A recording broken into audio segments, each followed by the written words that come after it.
Hard Tech de hoje é super interessante. Toda vez que sai um grande jogo, geralmente AAA ou exclusivos de qualquer que seja a plataforma, vem uma discussão quando esse jogo carrega muito fog, muito nevoeiro, muita densidade, tudo muito branco à volta. A fandom fica completamente alucinada e diz, não, aquilo é pra capar, pra mostrar que não consegue renderizar tudo na tela. Pois bem, isso é uma coisa que acontece há anos, a gente testou. Vem comigo, eu vou te mostrar.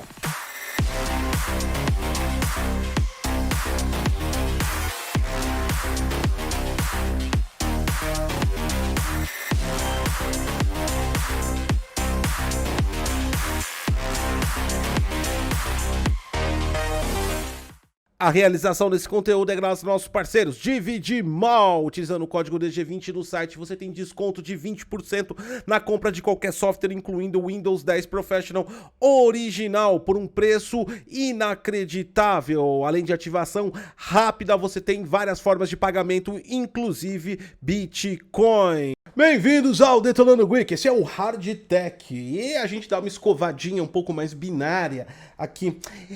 Esse de hoje é bem interessante, a gente vai falar de uma situação que é muito constante nas comunidades de games. Quando lança um jogo AAA, as fandoms ficam enlouquecidas, e claramente a tratativa delas é ofender o jogo do outro. Isso é sempre básico no mundo de games. Uma dessas ofensas constitui em uma percepção técnica vindo das fandoms. Segundo a fandom, existe uma lógica envolvida em o nível de detalhes visuais e o fog. O fog, o nevoeiro ou a neblina. Segundo essa lógica, ela diz o quê? Quanto mais fog nós temos dentro de um jogo, é porque os desenvolvedores renderizaram menos e tampa o nosso campo de visão. Dessa forma, utilizar fog é, teoricamente, capar o campo de visão de um jogo e não precisar de renderizar outras coisas. Portanto, isso significa duas coisas. Ou o desenvolvedor está nos enganando e fez um trabalho porco, ou simplesmente aquele hardware específico, isso geralmente acontece com sistemas de jogos exclusivos de uma plataforma ou outra, não consegue rodar aquilo e os caras usaram fog para mascarar. E a verdade veio à tona, segundo a composição dessa lógica. Alguns trazem até, sentindo essa lógica, algo um pouco mais moderado. Que é o quê? Isso existe sim. De fato, o fog serve para tampar o nível de detalhes que é apresentado no jogo, mas é uma parte da otimização. Ou seja, é utilizado com fator positivo, né? Eu acho isso legal, porque a pessoa erra positivamente. Isso se perpetua há muitos anos na comunidade. E do nada eu resolvi testar. Isso é verdade mesmo? Portanto, a partir de hoje você também mande alguns mitos que existem sobre os jogos, sobre os nossos especialistas da comunidade técnica de jogos. E aí a gente faz os testes aqui. Sem nenhuma ofensa, é claro, é óbvio, é lógico, só estamos testando. A gente foi testar na Unreal Engine, e na Unreal Engine versão 4.0, porque a versão 5 a gente poderia enganar todo mundo, certo? Porque são tecnologias novas, então vamos voltar ao passado e trabalhar com a 4.0. E lá eu implementei o fog em diversas maneiras que eu vou explicar aqui, e é claro, é óbvio, é lógico, sem o fog. Nós perdemos, nós ganhamos, e também eu fiz um teste tirando detalhes da tela.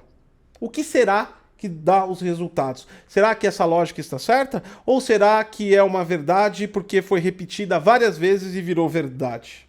Deixa o like, se inscreve no canal, compartilha essa informação e vamos embora. Primeira coisa de tudo, vamos explicar o que é o fog dentro de um jogo. Existem várias maneiras de fazer. A nossa base de análise basicamente foram em dois tipos muito comuns de fog, que representa mais o setor atmosférico, o sistema atmosférico de um jogo, que é o fog atmosférico, e também tem um fog chamado fog exponencial. O fog atmosférico, por sua vez, dentro de um jogo, ele representa basicamente o que seria a camada atmosférica na vida real, chamada de troposfera.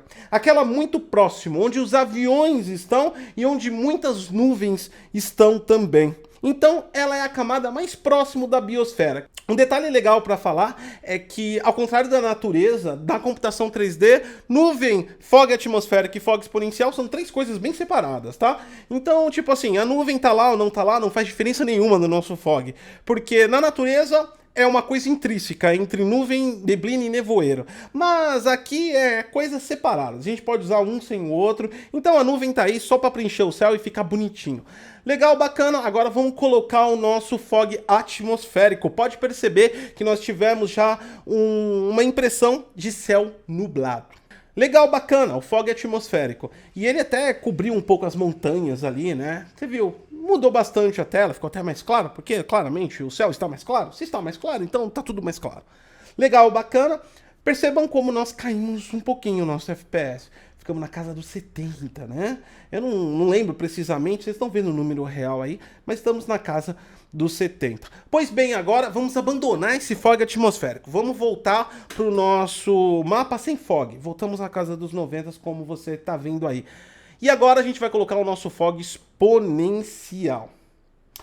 Para um pouquinho, fog exponencial. Vem de função matemática exponencial, como você está vendo aí. Para quem é matemática não é a melhor forma de entender as coisas, e eu entendo isso, porque às vezes a matemática pode ser complexa, vamos trabalhar ele como o fog da altura. Legal, bacana, né? Então a gente já está vendo que é um fog que a gente controla próximo do chão. Então esse está abaixo da camada, se a gente fosse trabalhar com um modelo realista, um modelo real, fora da camada de troposfera. Ele está abaixo, ele está bem próximo da biosfera.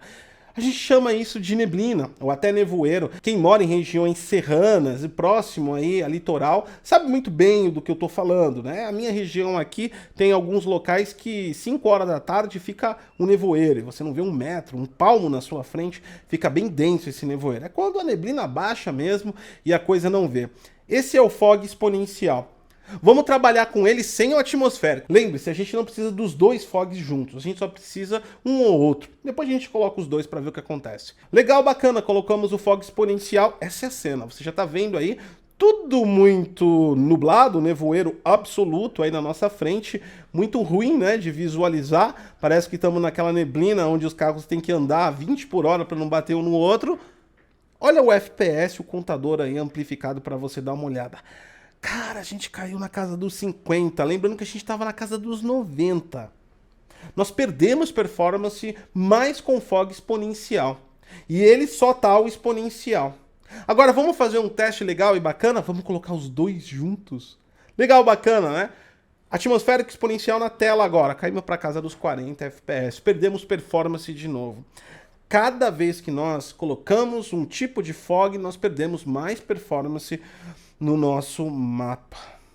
Cara, isso mostra por A mais B que o fog realmente gasta performance. A gente nem precisaria fazer teste, só explicando já daria para entender. Mas a gente fez teste justamente para mostrar por A mais B. Mas você deve estar pensando, e é fácil, Gotti, você está usando tudo no máximo em 4K. Esse mapa está tudo no máximo em 4K. E se a gente aplicar o fog com a diminuição de distância? Vamos fazer um efeito pop-in no nosso joguinho aqui, no nosso mapa? Perfeito, então, nós vamos o mesmo teste agora sem fog nenhum e sem montanhas, né? A nossa distância de visão diminuiu. As montanhas não foram renderizadas na cena. Continuamos aí no campo dos 90 FPS. Vamos colocar o fog atmosférico, caímos na casa dos 70. Vamos colocar o fog exponencial, caímos na casa dos 50. Não importa o quanto a gente retire do jogo, existe uma coisa chamada proporcionalidade. A proporcionalidade traz pra gente a proporção. Então, quanto mais coisas nós temos no jogo, mais peso vai ficar. E a proporção delas não muda. Então a gente pode ter aí uma correlação de 20, 30, 40% de perda de FPS, e isso pode variar de acordo com o que nós coloquemos no jogo ou como fazemos isso. Nós poderíamos ter colocado esse fog exponencial de uma maneira mais leve, mas mesmo assim ele ia pesar. Por quê? Porque ele é um efeito de pós-processamento. Indo do lado mais primitivo do desenvolvimento de um jogo, ou na verdade, o lado mais primitivo da renderização, se a gente observar, uma imagem não passa de uma matriz. Nós temos um gráfico XY numa imagem, tanto é que se você multiplicar 3.840 por 260, que é a resolução 4K, você vai ter 8.240.400 pixels. Legal, bacana, né? Interessante isso, porque nós calculamos a coluna versus a linha. Então é isso que se forma. Quando nós colocamos um efeito de pós-processamento, nós estamos falando para a GPU calcular mais shaders e não tirar os shaders que ela já tem, porque chama-se pós-processamento. Ela processou os shaders, então tudo que ela processou está lá, e agora ela está reprocessando com esse fog em volumétrico, em volumes espalhado na tela, seja exponencial ou seja atmosférico. Dessa forma, nós temos sempre dois processos. Então, a nossa proporcionalidade é sempre aumentar o tempo de render, ou seja, o millisecond que é usado na renderização. Dessa forma, fog não é, nunca foi e jamais será usado para capar, para otimizar um jogo. Um desenvolvedor que utilize fog para otimizar um jogo deve ser um péssimo desenvolvedor, porque ele está utilizando uma função que realmente carrega mais peso para tentar ter menos peso, o que é contra a vida, né? Então é um pensamento lógico muito errado. Agora você já sabe, não adianta falar que o jogo tem fog para esconder que ele não consegue renderizar naquele hardware. O jogo tem fog porque foi uma concepção do sistema atmosférico que o desenvolvedor quis colocar. Se ele colocou muito ou pouco, enfim, aí é você que decide. E uma coisa tem que levar em consideração que é a percepção. Muita gente mora em cidades e essas cidades ele mora dentro de uma casa e dentro da casa ele não percebe exatamente como a natureza se comporta. Até mesmo na cidade, a variação de fog, seja de poluição, seja de fog natural, seja de nuvens, neblina, cara, isso tem muita modificação. Muita gente até fala que às vezes o sistema climático vem muito rápido no jogo e isso é um defeito. Já foi na Serra? Os desenvolvedores tentam simplesmente copiar a natureza para trazer uma atmosfera mais realista. Muitos podem dizer que isso é a arte do jogo. Eu acho que até pode ser levado em consideração. Mas se nós formos levar em consideração também que copiar um evento da natureza, entendendo como ele funciona e trazendo ele em outro formato é uma coisa que físicos fazem, físicos seriam artistas, então? Isso é um debate filosófico, não tem nada a ver com isso. Deixa o seu like, se inscreve no canal, compartilha essa informação. Fog não capa o jogo, querido. Aceita que o jogo, de um lado ou de outro, pode ser melhor do que aquele que você mais gosta. Ou faz terapia. Eu sou Goticose e até a próxima.